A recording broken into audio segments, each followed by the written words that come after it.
আজকে খুব সকালে ঘুমের থেকে উঠেছি, কারণ হচ্ছে ছেলে পিকনিকে যাবে, ওর টিউশন ছাড় নিয়ে যাবে পিকনিকে। তো সকাল 6টাতেই আজকে উঠেছি। আজকে ছেলে সকাল 6টাতেই টের পেয়েছে। টের পেয়ে বাইরে থেকে বেরিয়ে আমার মোবাইল ছিল আমার সাথে, তারপর মোবাইলটা দেখে নিল যে টাইম কয়টা বাজে। আর এমনি দিন হলে জানো তো, মানে ঘুম থেকে উঠতেই চায় না, মানে ওকে কত ডেকে ডেকে উঠানো হয়, কারণ বই পড়তে লাগবে এরকম। মানে বই পড়ার হলে ডেলি সকালে উঠে না। আর আজকে পিকনিকে যাবে, তার এক্সাইটেড, মানে এত সকালে ও জাগনা পেয়ে গেছে। তো আমি তো ডাকিনি, আমি রাত্রে বলে দিছি যে আজকে তোমাকে ডাকবো না, তুমি একা একাই উঠবা, দেখি তাহলে পিকনিকে যাইতে পারবা, নাহলে নাই। তো সকালবেলায় উঠেছে, তারপর আমি উঠলাম, উঠে ওকে বললাম হাত পা মুখ ধুয়ে নিতে, মানে স্নান করে নিল। তারপরে ওকে রেডি সেডি করে দিলাম। স্যার বলছিল 7:30 8টার দিকে টাইম। তো রেডি হয়ে রাস্তার ধারে মানে বাইরে বসে আছে, দাঁড়িয়ে আছে, কখন আসবে কখন আসবে। তারপর তো বাড়ি থেকে বেরিয়ে গেল। যাই হোক, নিয়ে গেল স্যার, মানে ওদের গাড়িটা আগেই চলে গেছে। আমি ভাবতেছি যে 8টা বাজে, 8:30 বাজে, এখনও আসে না। তারপরে স্যারকে ফোন করলাম, ফোন করার পর স্যার বলে যে তুলসীবিল, স্যারের চোখে পোকা পড়ছিল, তার জন্য বাইকটা দাঁড়িয়ে স্যার গেছে বাইকে। তো ভাবছে হয়তো গাড়িতে উঠিয়ে নিয়ে গেছে, তো ওর বাড়িটা সেরকম চিনে নেই, তো ওরা চলে গেছে আগে। তারপর স্যার মোবাইল মানে ফোনটা দেখার পর ফোন করছে যে আমি যাচ্ছি। তারপরে তো রাস্তায় দাঁড়িয়ে এদিকে দেখছি যে এখনও আসে না, মানে স্যারের বাড়ি থেকে আসতে কত টাইম লাগে। পরে দেখি অনেকটা দূর চলে গেছিলো, তারপরে ব্যাগ দিয়ে এসে ওকে নিয়ে গেল।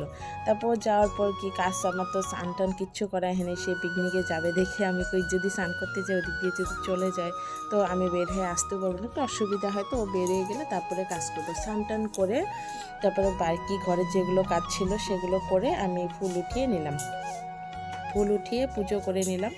তো এইদিকে দেখতেই পাচ্ছ পুজো টুজো করে হাতে পায়ে, মানে এরকম ঠান্ডার দিন আসলে মানে হাত পাগুলো ফাটে। আগে মেয়ে থাকাতে সেরকম হয় নাই, বিয়ের পর বাচ্চা কাচ্চা হয়ে গেলে শরীরের অনেক প্রবলেম দেখা দেয়, সেটা এখন বুঝতে পারি।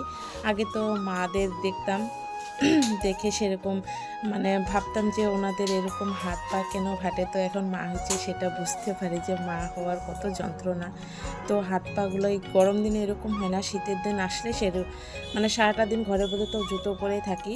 তো একটা মেডিসিন নিয়ে আসছি, সেই মেডিসিন দিয়ে বলে পা ফাটা চলে যায়। তো কিছুতে কাজ হচ্ছে না, কোনো রকম একটু সামথিং মানে অল্প কমে আর কি। তো আমার সেরকম কিছু কাজ হচ্ছে না। তারপর হাতে পায়ে সেরকম মলমটা লাগিয়ে তারপর মুজো পরে নিচ্ছি। প্রচুর ঠান্ডা লেগেছে কখন থেকে, মানে পুজো খালি পায়ে ছিলাম, পাকা মানে ভীষণ ঠান্ডা। আমাদের ঘর গরম দিনে তো গরমে থাকা যায় না, আর ঠান্ডা দিনে এত ঠান্ডা হয় তখনও থাকা যায় না। তো পায়ে মোজাটা পরে একটু, আর আমার কি হয় পায়ের নিচটা বেশি, পায়ের তলাটা বেশি ঠান্ডা লাগে, তার জন্য কি করে মোজা পরে আমি হিটার একটু পাটাগুলো ছেঁকে নেই। তারপর নাহলে ঠান্ডাতে কীরকম সারাটা দিন কিটকিট কিটকিট করেই থাকে, মানে ভালো লাগে না, প্রচুর ঠান্ডা লাগে আমার। তারপর তো ড্রেস পরে আমি বেরোবো, যাবো একটু পার্লারে। তো আজকে মেকআপ আছে আর কি। তো ম্যাডাম বলেছিল যে মেকআপ ক্লাস আছে, তার জন্য রেডি হয়ে নিলাম। বাড়িতে আর একা একা থেকে বা কী করবো, আর ছেলে নেই বাড়িতে, আমাকে রাঁধতেও ইচ্ছা করছে না। তো ওদের জন্যই তো রান্না, আমাদের মেন খাওয়ার লোক তো তারাই। তো ওর বাবা বাড়িতে থাকে না, তো ছেলে আর আমি, তার জন্য তো ছেলে নেই। আজকে আমার রাঁধতে ইচ্ছে করতে না, ও বারবার বলে গেছে যে মা তুমি রান্না করে খাবা কিন্তু। তো আমার তো একা ইচ্ছা করে না। তো আমি চা খেয়ে নিচ্ছি, সকালে চা বানিয়ে দিয়েছিলাম ছেলেকে। তো এখন রেডি হয়ে আমি হেলমেটটা নিয়ে বেরোচ্ছি।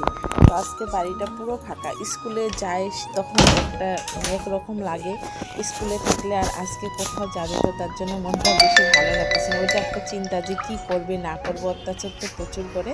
তো আজকের জন্য এতটুকু, তো বাই বাই।